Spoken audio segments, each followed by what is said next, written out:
Hi, I'm Ace, your tutor at UScore Academy.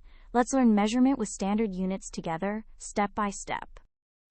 To measure how long something is, we use standard units.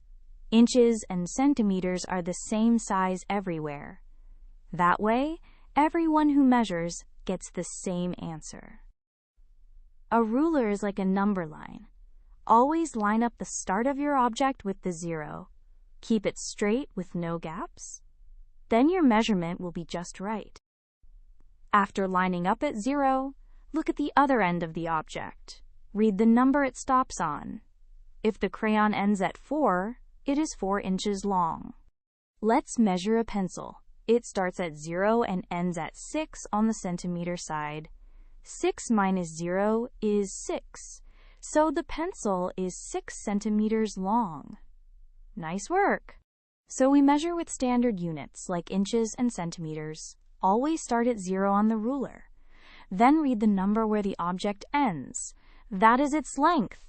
Great work! Keep practicing with Ace at uscoreacademy.com for free lessons, worked examples, and practice.